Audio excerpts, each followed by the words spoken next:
Ripple XRP, so we have ISO 20022. This is the tipping point. We're going to take a look at some big things that will be coming in 2024 and 2025 for this standard. We also have some news in relation to the SEC and Ripple case as well. Just a little update. We're going to be talking about the growth of Ripple as they are now hiring more people within their company, and the de-dollarization from the dollar, or I suppose moving away from relying on the dollar, and also what Trump has said recently and who he will fire if he is elected in these US elections this year. And of course the price action for XRP coin. So all I ask from you are two things, which is to smash that like button and to subscribe to the channel as well. So as you can see for XRP coin right now, we are currently up by 4.2% on the 1-day chart, doing a bit better compared with yesterday where we were only up by 1%. So from high vibe over here, we have the standard, and basically with the standard, it is the payment messaging. So we know now that we have these ISO 20022 compliant cryptocurrencies, and just to mention them, there are of course XRP, Algorand, there's also Stellar XLM as well, and a few other coins. So there are different players that we have over here, but this standard is going to be very important. Now we know that a lot of these banks have to actually be using this standard by 2025. That is when we will be seeing the migration. But some of these banks and businesses can actually be using the standard as of now if they actually want to get in onto the technology earlier. And I know that this has been mentioned before, that it's very important because it is, right? It's going to basically change the whole game when it comes to the payment messaging system. I mean, last year in November 2023, we had that test trial of flipping the switch, of when we had that standard basically going live for 2 or 3 days, and that was for the testing phase that we had, and we saw that it was successful. And so it goes to show that we are seeing these little bit of increments of progress. Now let's take a look at this. Okay, however, there's a lot of things coming just literally right around the corner. We already have Fed now, we're going to have SWIFT mandates, we're going to have SEPA Inst. There is just going to be a lot, just in the payments arena, not necessarily just the whole of FS, but in the payments arena, there's a lot that's going to start to happen.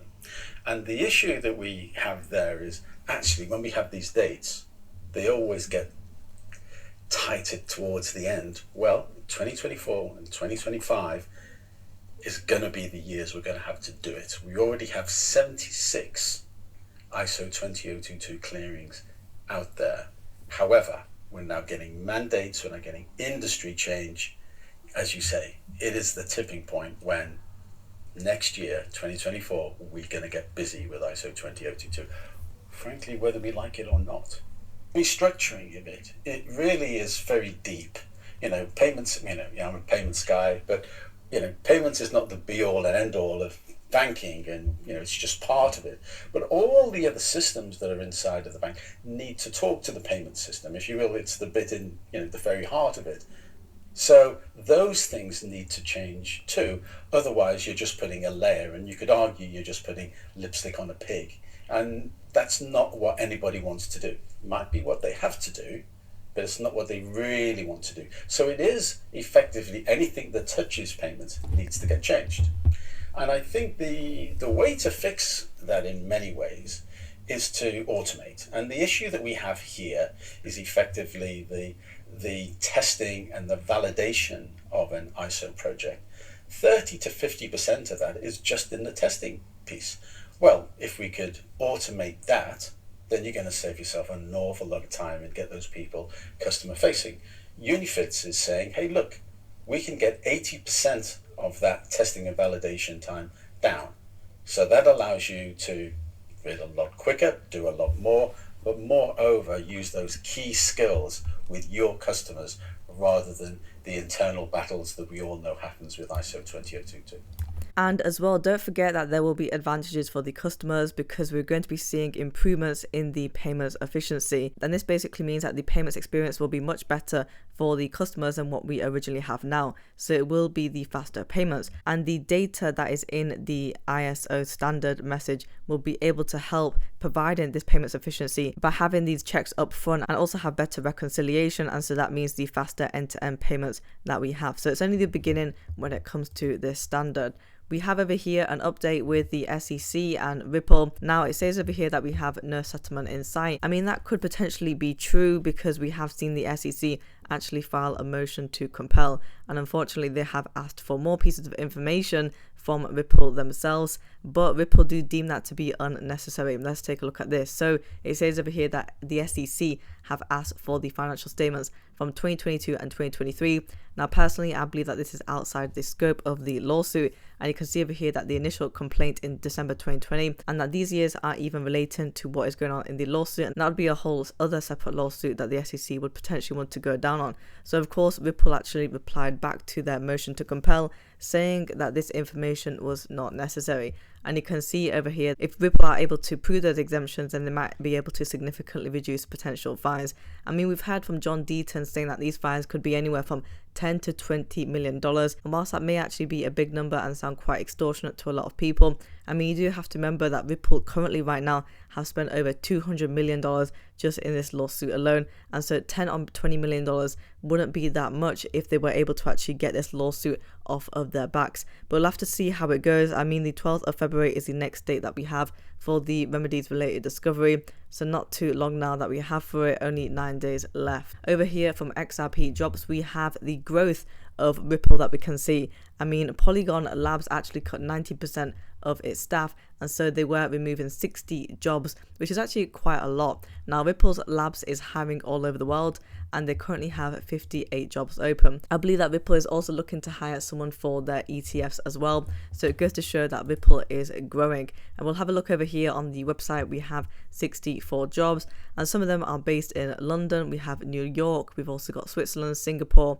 and India as well. So we actually have quite a global presence when it comes to this, and it just goes to show that when we see more hires, what does it mean? It means that the company is doing well, not only financially, but also in terms of what they want to achieve in the future when it comes to these developments as well. And so it's good that they are making that commitment to those hires. We have over here the XRPL AMM to empower XRP holders. Now, you should already know this by now. David Schwartz has spoken about this, basically saying that Ripple's technology shouldn't fail, and if it does fail, it would be like as if Google failed at search. And he talks about basically passive income and how you can make that with this model, and it's not supposed to be possible to lose. I mean, there is always a risk with everything, so do bear that in mind. However, you'll see over here that you will be receiving liquidity tokens when you provide liquidity to an AMM.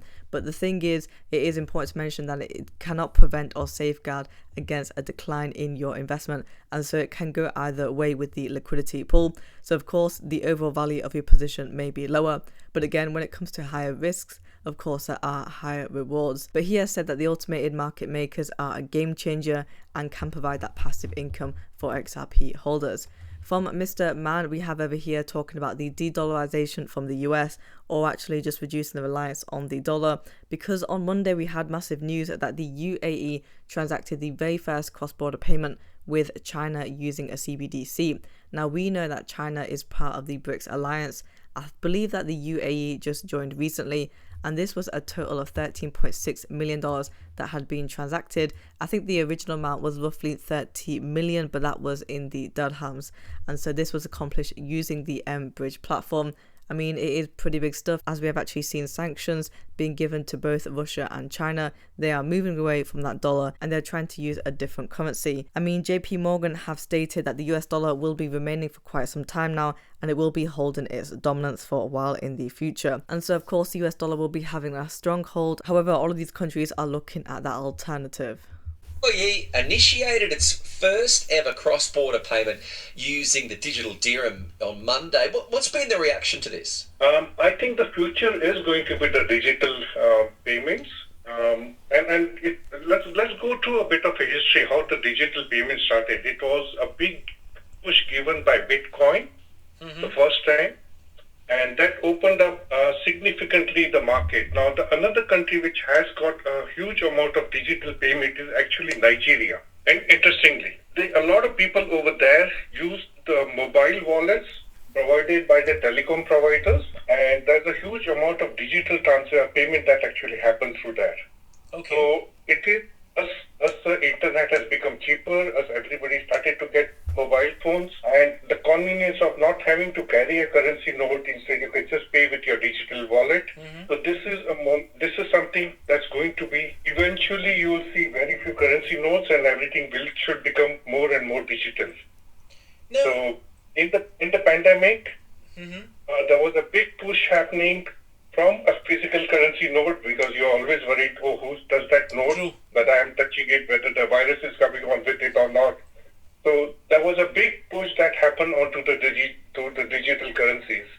Even when you talk of Google Pay and Apple Pay, they are one form of digital payment only. I mean, this is definitely a concern when we talk about the future for the dollar, because a lot of these countries won't be relying on the dollar when it comes to international trade, and so it will weaken the dollar because there'll be less demand. But in terms of the immediate effects, I don't think that it will absolutely destroy the dollar as of now, especially in this year. All what we are seeing is this revolution happening, and it is only the beginning. Before we have a look at the price action for today, I just want to show you what Donald Trump has said. It's only a very short clip, but you'll see over here he has said that he will be firing Fed Chair Jerome Powell if elected for this year. Mr. President, back to the economy for a second. Would you reappoint Jay Powell? No, I wouldn't do that. You wouldn't reappoint him? No. Because he missed inflation?